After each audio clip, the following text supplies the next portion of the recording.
The room was silent, save for the faint hum of tension hanging in the air.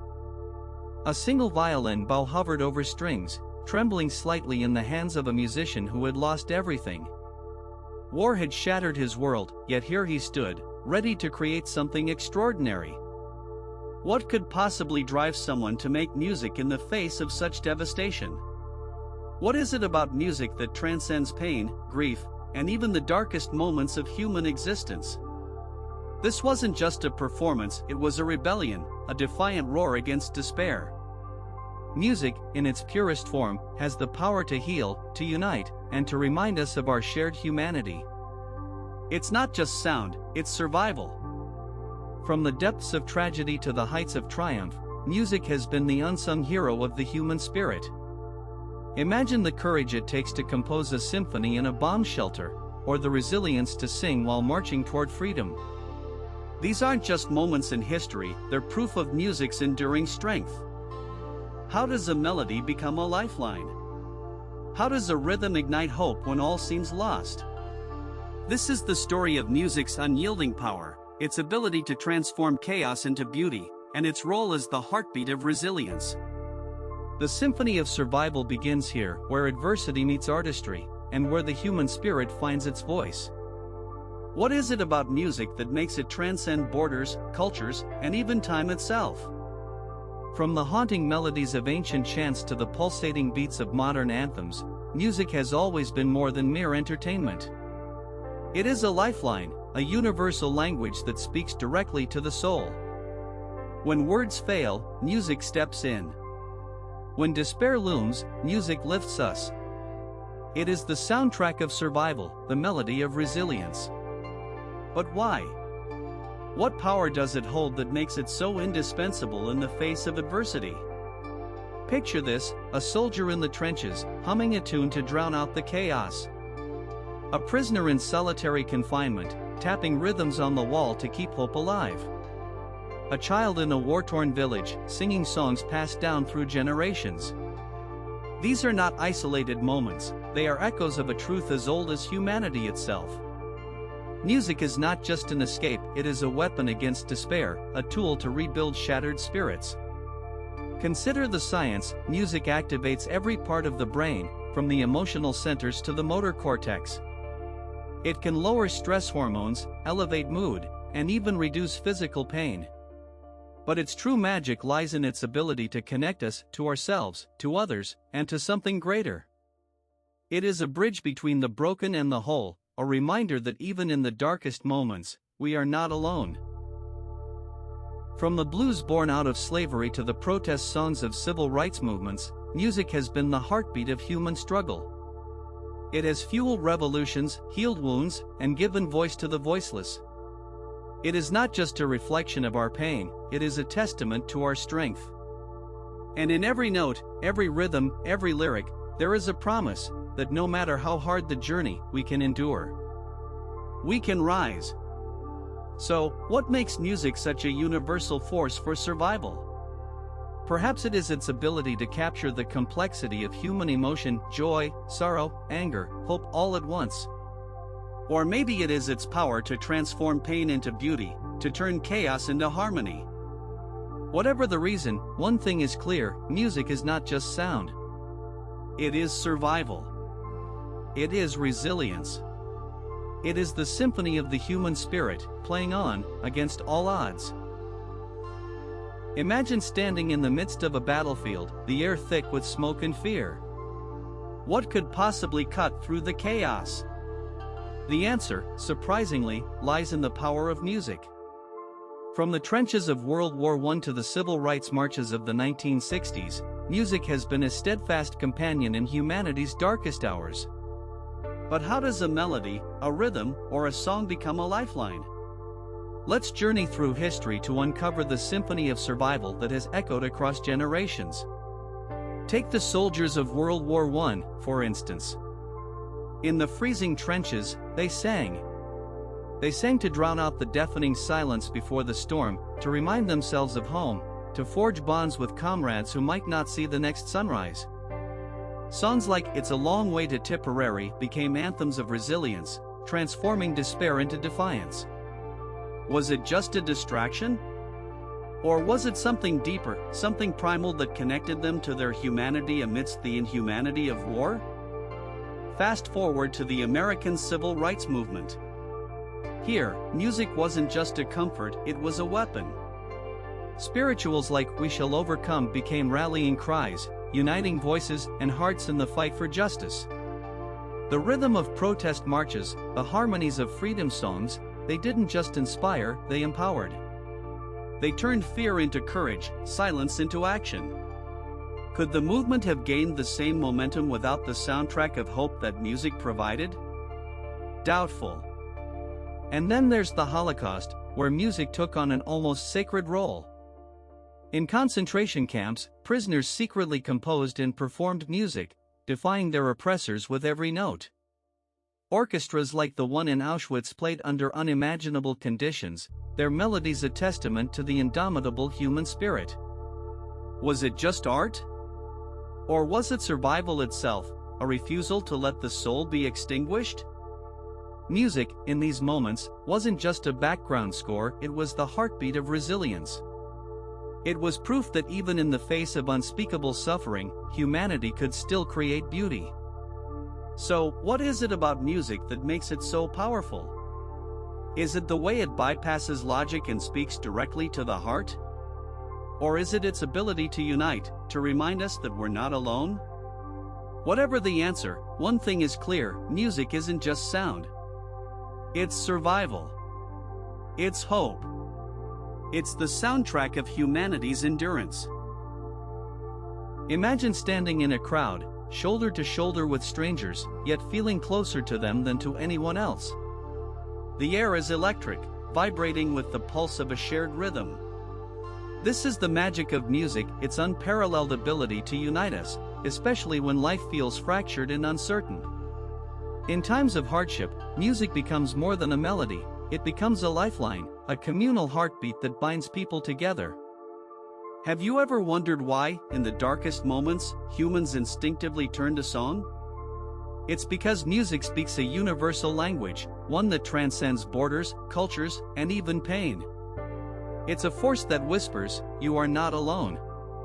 And in that whisper, we find strength. From the chants of civil rights marchers to the anthems of war-torn nations, music has always been the soundtrack of solidarity. It doesn't just accompany struggle, it amplifies it, transforming individual sorrow into collective resilience. Think about the power of a sing-along in a refugee camp or a spontaneous drum circle in a protest. These moments aren't just about sound, they're about survival. They remind us that even when we feel broken, we are still part of something greater. Music doesn't just heal wounds, it builds bridges. It creates spaces where differences dissolve and humanity shines through. In a world that often feels divided, music is the glue that holds us together. It's the drumbeat that says, "Keep going. We're in this together." And isn't that the essence of community? A shared belief that no matter how tough the road, we'll walk it side by side. Music doesn't just bring people together, it keeps them together.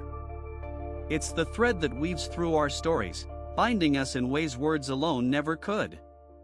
So, the next time you hear a song that moves you, remember, it's not just music. It's a call to belong. It's a reminder that even in the toughest times, we are never truly alone. What is it about music that can pierce through the darkest moments of our lives? Why does a simple melody have the power to lift us from despair, to ignite a spark of hope when all seems lost? The answer lies deep within the human psyche, where music becomes more than sound, it becomes a lifeline, a refuge, a force of resilience. Studies have shown that music activates the brain's reward system, releasing dopamine, the same chemical that floods our bodies when we experience joy or triumph. But it's more than just science, it's emotion, memory, and identity intertwined in a symphony of survival. Imagine a soldier on the battlefield, headphones clamped tight, drowning out the chaos with a song that reminds them of home.